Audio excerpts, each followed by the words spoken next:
Hello, कैसे हैं आप सभी लोग। रेलवे ज्ञान मंत्रालय यूट्यूब चैनल में आप सभी लोगों का स्वागत है।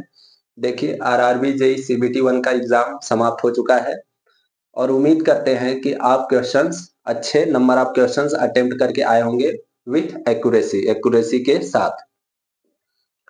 यहाँ पर हम चर्चा करने वाले हैं आज आरआरबी भोपाल जोन का कितना कट ऑफ जा सकता है सीबीटी 1 का।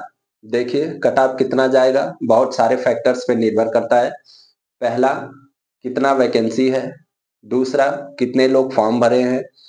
तीसरा, कितने लोग एग्जाम देने गए हैं, यानी उपस्थिति कितने परसेंट है, प्रेजेंस कितनी परसेंट है। उसके बाद क्वेश्चन का लेवल इजी आ रहा है, टफ आ रहा है, मॉडरेट आ रहा है। इन सब सारी चीजों पे आपका जो है कट ऑफ निर्भर करता है। यहाँ पर हम कट ऑफ देख लेते हैं कि 2019 में आपका, इससे पहले 2019 में जेई का एग्जाम हुआ था, तो वहां पर कैसे क्या था, कितनी वैकेंसी थी, कितने लोग फॉर्म भरे थे, और 2024 में क्या है सब कैसे, ये सब देख लेते हैं। इससे थोड़ा सा आपको आइडिया मिलेगा। जब आप कितने फॉर्म भरे गए थे, कितने बच्चे एग्जाम दिए, कितना कट ऑफ गया था, कंपटीशन लेवल कितना था, एक सीट के लिए कितने बच्चों में फाइट हो रहा था, वो सब जब आप थोड़ा सा देखेंगे तो आपको अच्छे से समझ में आएगा। अदरवाइज आप अपना समय नहीं वेस्ट करना चाहते हैं, आपको सब समझ मालूम है, सब कुछ मालूम है, तो डायरेक्ट वीडियो स्किप करके आप इधर आइए, 1 मिनट में इधर भी पता चल जाएगा। और अगर आपको पूरा प्रोसेस समझना है, थोड़ा सा अपने आप को तसल्ली देना है कि हाँ ऐसे हो सकता है, ऐसे ही कट ऑफ डिसाइड होता है, तो आप ये सब देखिए। चलिए बात कर लेते हैं, भोपाल जोन का हम बात कर रहे हैं। देखिए, और हाँ एक चीज और है कि 2019 में 2015 में सिर्फ सिंगल सिंगल कट ऑफ आ गया था, लेकिन 2019 में कैसा कट ऑफ आया। जैसे ही आप लोग इस बार भी फॉर्म फिलअप किए होंगे तो आपको पता होगा कि चाहे वो सिविल का हो, चाहे मैकेनिकल का हो, चाहे इलेक्ट्रिकल इलेक्ट्रॉनिक्स का हो, चाहे कंप्यूटर साइंस का हो, सब ब्रांच में लगभग लगभग 90-80% तो इलिजिबल है ही है। हर ब्रांच में भी, जैसे सिविल की बात कर लेते हैं तो उसमें भी 5-6-10 पोस्ट है, मैकेनिकल में भी 5-6-10 पोस्ट है। तो हर ब्रांच का अलग अलग कट ऑफ आता है, ठीक है, कि किस पोस्ट के लिए क्वालिफाई है, किसके लिए नहीं है, इस टाइप से कट ऑफ आता है। तो अगर हम 2019 में बात करेंगे तो देखिए, किसी किसी पोस्ट का कट ऑफ 50 भी गया था, किसी किसी पोस्ट का सेम कैटेगरी के लिए, जनरल की बात करें तो किसी पोस्ट के लिए 50 कट ऑफ था, तो किसी पोस्ट के लिए 85 भी कट ऑफ था। तो ये सब चीजें थी 2019 में। 2024 में भी यही सब चीजें होने वाली हैं।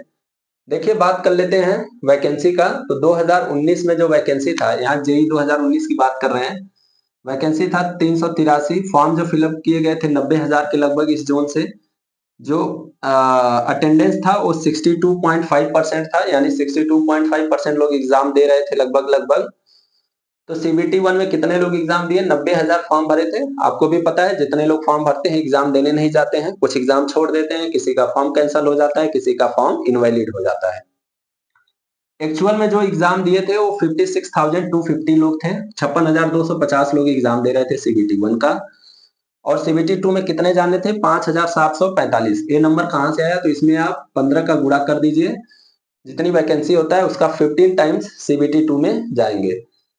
आप देखेंगे कि एग्जाम दिए सीबीटी 1 का 56,000 के लगभग लोग, सीबीटी 2 में जाएंगे 5,700 के लगभग लोग। अगर यहाँ पर आप कंपटीशन लेवल निकालेंगे तो आपको ये समझ में आएगा कि प्रत्येक 10 कैंडिडेट में से एक कैंडिडेट जो है वो सीबीटी 2 के लिए क्वालिफाई हो रहा था। यहाँ से आपको कंपटीशन लेवल समझ में आ गया कि सीबीटी 2 में जाने के लिए, सीबीटी 2 में एक बच्चे को जाने के लिए 10 बच्चों से फाइट करना था। ये तो बात हो गया 2019 का। 2024 में देख लेते हैं। देखिए, 2024 में क्या है, 485 सीट है। जो फॉर्म भरे गए हैं वो लगभग 1,30,000 फॉर्म भरे गए हैं। अगर अटेंडेंस का बात करेंगे तो अभी एक्चुअल अटेंडेंस तो नहीं पता है, लेकिन हम मैक्सिमम 70% लेके चल रहे हैं, क्योंकि अभी आपका एएलपी का एग्जाम हुआ है और उससे उसके बाद आरपीएफ एसआई का एग्जाम हुआ है। तो वहां से ये निकल के आया है कि 60 से 70% अटेंडेंस रह रहा है। और आप लोग खुद देखे होंगे कि आपके एग्जाम सेंटर में भी बहुत सारे लोग एग्जाम देने नहीं आए होंगे। तो मैक्सिमम 70% अटेंडेंस होने वाला है। फॉर्म भरे इतने लोग, तो एग्जाम कितने लोग देंगे, 1,19,000 के आसपास लोग एग्जाम देंगे आपका। ठीक है, चलिए यहाँ तक ये सब बात हो गया। अब बात कर लेते हैं कि सीबीटी 2 में कितने लोग जाने वाले हैं। तो सीबीटी 2 में इसके 15 टाइम्स जितना वैकेंसी होता है उसका 15 टाइम्स जाते हैं, तो 7275 लोग एग्जाम में सीबीटी 2 के लिए क्वालिफाई होने वाले हैं।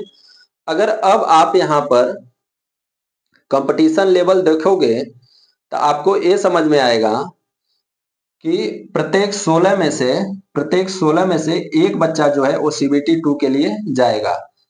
देखिए हमें लग रहा है यहाँ पर थोड़ा सा मिस्टेक हो गया है कैलकुलेशन में, क्योंकि 1 लाख का 70% 70,000 होगा और 30,000 का 70% 21% होगा। तो लगभग लगभग ये इतना न आके हमें लग रहा है 91K के आसपास आएगा। 91K के आसपास आएगा, पता नहीं कैसे इधर मैंने लिख दिया। अगर आप यहाँ निकालोगे तो ये लगभग 60 न आके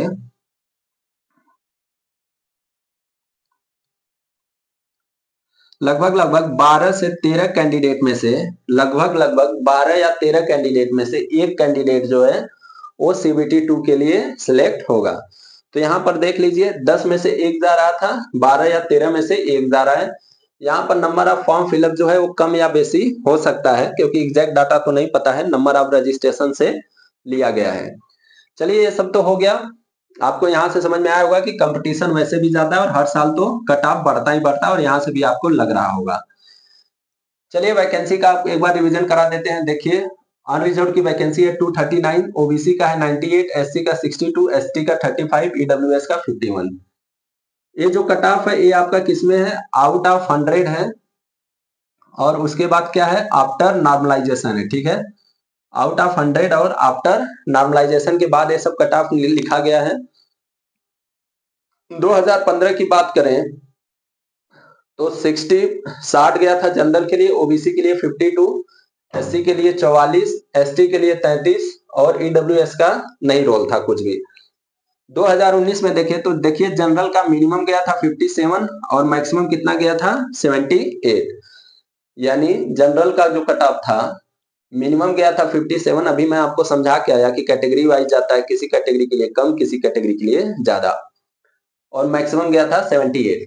तो बात करें कि 2024 में कितना कट ऑफ जा सकता है, तो 2024 में जो जनरल का कट ऑफ जा सकता है वो 72 प्लस, यहाँ पर आप प्लस माइनस 3 कर लीजिए, 75 जा सकता है या 70 के आसपास जा सकता है जनरल का कट ऑफ आफ्टर नॉर्मलाइजेशन। जो सबसे ज्यादा जाएगा, बाकी इससे कम ही जाएगा। ओबीसी की अगर बात करें तो 2019 में जो कट ऑफ था वो 45 मिनिमम था और मैक्सिमम 72 था। 2024 में अगर बात करेंगे कि कितना जा सकता है तो 68 प्लस माइनस 3 हो सकता है आपका।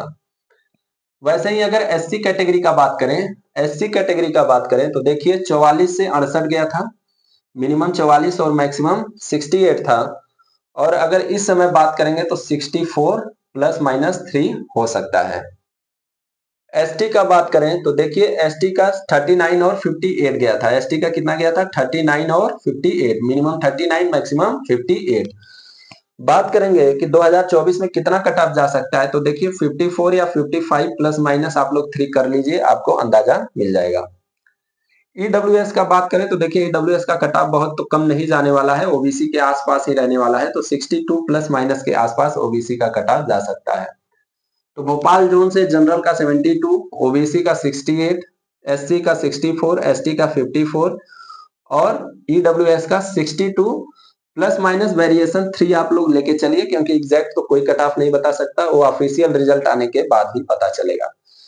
100 में से कट ऑफ है, ये सब आफ्टर नॉर्मलाइजेशन है। 100 में से कट ऑफ है आफ्टर नॉर्मलाइजेशन है। अगर बात करें रॉ स्कोर का कि आप लोग को रॉ स्कोर कितना आ रहा है, देखिए अगर वो जनरल कैटेगरी से है तो उसका अगर 65 या 70 के बीच में रॉ स्कोर आ रहा है तो मेरे भाई वो सेफ है। वैसे ही ओबीसी का बात करें तो ओबीसी भी 62, 65 या 68 तक ले लीजिए।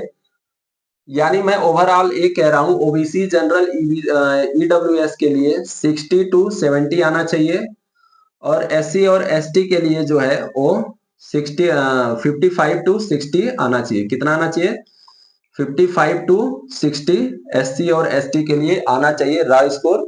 उसके बाद नॉर्मलाइज होके इतना बढ़ेगा। उम्मीद करता हूं कि आपको ये समझ में आ गया होगा। अगर थोड़ा बहुत हेल्प मिला हो तो शेयर करिए, बाकी आपको जो भी कंफ्यूजन हो कमेंट में पूछिए। बाकी ऐसे ही अपडेट के लिए आप चैनल को सब्सक्राइब कर सकते हैं और भी बहुत सारी जानकारी इस चैनल पे मिलती रहती है। तब तक आप अपना ख्याल रखिए और मस्त रहिए।